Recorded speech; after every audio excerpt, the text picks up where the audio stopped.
Al-Bukhari, qu'Allah lui fasse miséricorde, a dit « Chapitre, le savoir vient avant la parole et l'acte.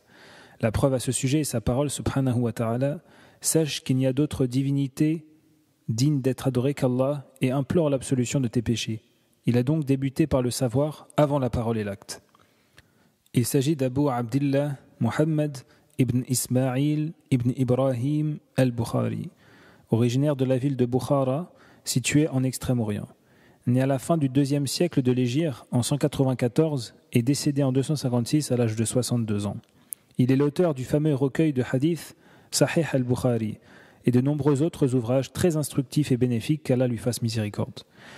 L'homme doit donc s'instruire avant tout, puis ensuite œuvrer. Apprendre sa religion lui permettra de l'appliquer avec clairvoyance et Allah est plus savant. 4 points essentiels liés à l'unicité d'adoration. Sache qu'Allah te fasse miséricorde, que tout musulman ou musulmane se doit de connaître et de mettre en application les points suivants. Ces 3 principes sont parmi les plus essentiels en ce qui concerne l'unicité d'Allah subhanahu wa ta'ala. Le premier, le fait qu'Allah nous a créés, nous a procuré notre subsistance et ne nous a pas laissés sans but. Allah subhanahu wa ta'ala n'a pas créé les créatures inutilement et ne les a pas laissées sans objectif. Bien au contraire, il les a créées pour un but grandiose et pour une sagesse parfaite qui sont tous deux la clé de leur bonheur et leur réussite. Ce but grandiose et cette sagesse parfaite sont qu'il l'adore lui seul, sans lui associer quoi que ce soit, comme l'illustre sa parole subhanahu wa ta'ala, « Je n'ai créé les djinns et les humains que pour qu'ils m'adorent » Sourate qui éparpille, verset 56. En effet, Allah leur a ordonné de l'adorer, et ceci dans plusieurs versets. Dans sa parole « Ô homme, adorez votre Seigneur » Sourate la Vache, verset 21, ainsi que dans sa parole « Adorez Allah et ne lui donnez aucun associé » Sourate les Femmes, verset 36. Ainsi que dans sa parole « Il leur a été commandé, cependant, de n'adorer qu'Allah en lui vouant un culte exclusif » Sourate la Preuve, verset 5, ainsi que dans d'autres nombreux versets. Cet ordre implique de lui réserver l'adoration exclusive, ce qui inclut par exemple des actes du cœur, tels que l'invocation, la peur, l'espérance, la confiance totale, le désir ardent de sa récompense, la crainte, etc., et des actes du corps tels que la prière, le jeûne ou autres. Ainsi, il est le seul Azza wa Jal à mériter l'adoration, à l'exclusion de tout autre. Elle consiste également à appliquer les ordres d'Allah et de son messager et à délaisser ce qu'ils ont interdit. Tout ceci est inclus lorsqu'on parle d'adoration.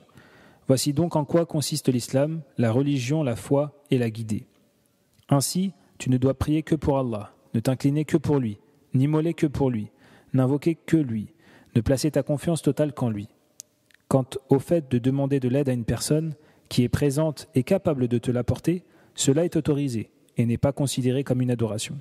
En effet, Allah subhanahu wa ta'ala a dit, en parlant du récit de Moussa, alayhi salam, l'homme de son parti, c'est-à-dire celui de Moussa, alayhi salam, l'appela au secours contre son ennemi.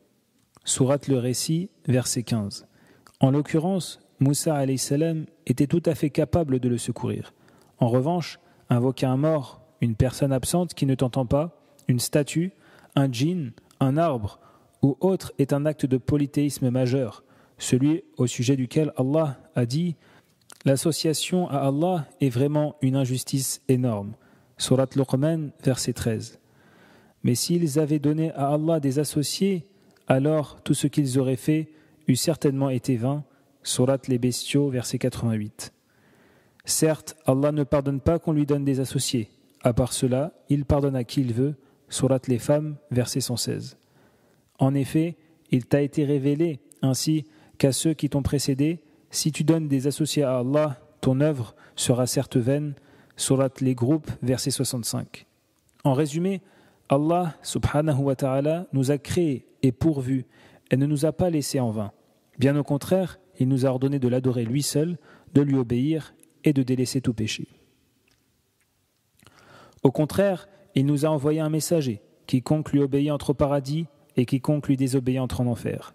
La preuve à ce sujet est sa parole, nous vous avons envoyé un messager comme témoin contre vous, de même que nous avons envoyé un messager à Pharaon. Pharaon avait alors désobéi au messager, puis nous le frappâmes d'un châtiment sévère, sourate l'enveloppé, versets 15 et 16. Il nous a envoyé un messager, qui n'est autre que Mohammed sallallahu alayhi wa sallam.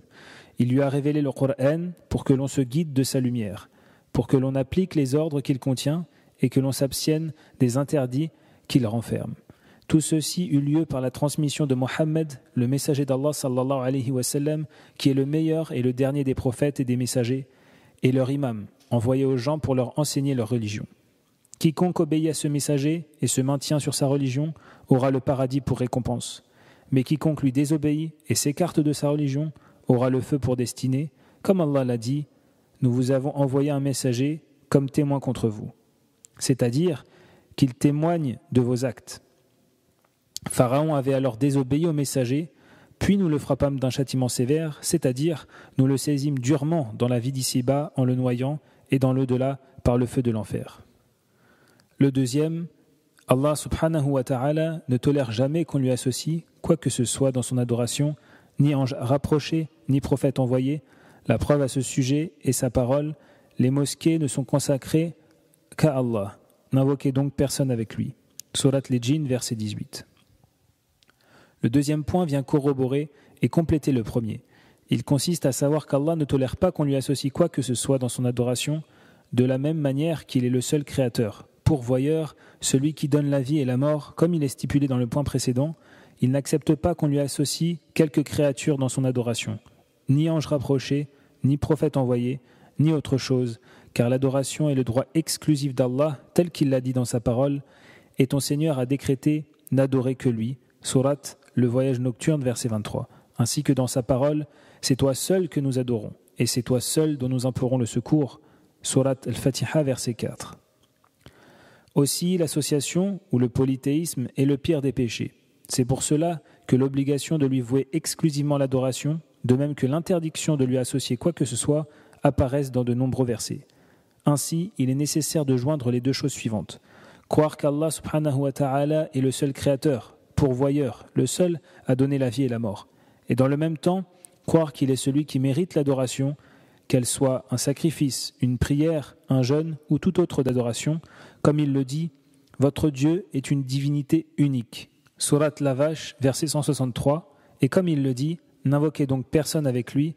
Surat les Djinns, verset 18. Le troisième, quiconque obéit au prophète sallallahu alayhi wa sallam et voit un culte exclusif à Allah, ne doit jamais se lier d'amitié avec quiconque s'oppose à Allah et à son messager. Fût-il son plus proche parent, la preuve de cela se retrouve dans sa parole.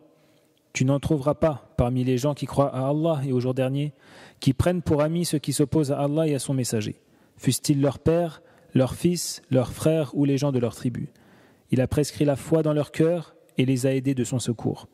Il les fera entrer dans des jardins sous lesquels coulent les ruisseaux, et ils demeureront éternellement. Allah les agrée et il l'agrée. Ceux-là sont le parti d'Allah. Le parti d'Allah est celui de ceux qui réussissent. Surat la discussion, verset 22. Ce troisième point est d'une importance primordiale et constitue l'une des plus grandes obligations du musulman et de la musulmane. En effet, ceux-ci doivent savoir qu'il leur est interdit de se lier d'amitié ou bien d'éprouver de l'affection à l'égard des mécréants. Tous ceux qui obéissent à Allah Azza wa Jal et à son messager sallallahu alayhi wa sallam doivent considérer les mécréants comme des ennemis et les détester pour Allah. Tu n'en trouveras pas parmi les gens qui croient à Allah et au jour dernier, c'est-à-dire tu n'en trouveras pas, ô Mohammed, parmi ceux qui croient sincèrement à Allah, prendre ceux qui s'opposent à Allah et son messager pour alliés. Il a également dit à ce sujet, subhanahu wa ta'ala, ô les croyants, ne prenez pas pour alliés les juifs et les chrétiens, ils sont alliés les uns des autres. Et celui d'entre vous qui les prend pour alliés devient un des leurs. Certes, Allah ne guide pas les gens injustes, Surat la table servie, verset 51, et il dit, certes, vous avez eu un bel exemple à suivre en Ibrahim et ceux qui étaient avec lui, quand ils dirent à leur peuple, nous vous désavouons, vous et ceux que vous adorez en dehors d'Allah, nous vous renions, entre vous et nous, l'hostilité et l'antipathie sont déclarées à jamais jusqu'à ce que vous croyiez en Allah seul, Surat l'éprouvé, verset 4. Ainsi, il est nécessaire de détester et de réprouver les ennemis d'Allah et d'aimer et de manifester son attachement aux croyants. Tel est le croyant sincère.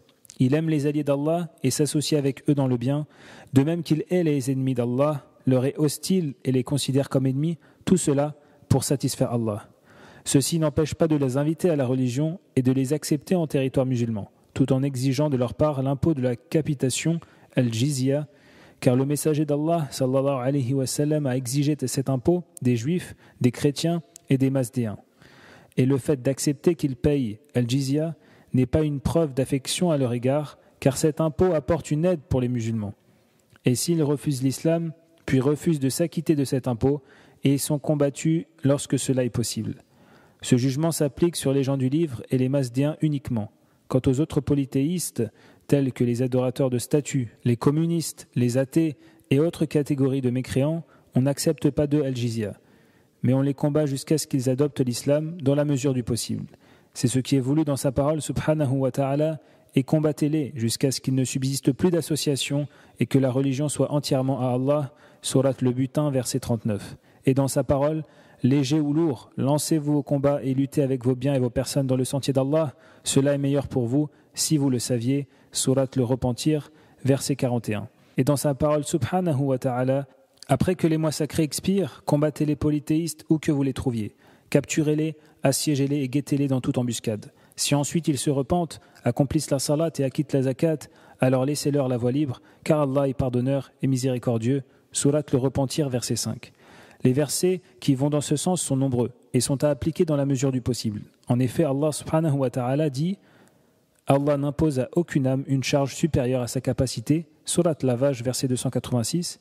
Et il a dit « Craignez donc Allah autant que vous le pouvez » Sourate La Grande Perte, verset 16. Et aussi, on remarque que le messager d'Allah sallallahu alayhi wa sallam n'a combattu les associateurs qu'après en avoir eu la capacité.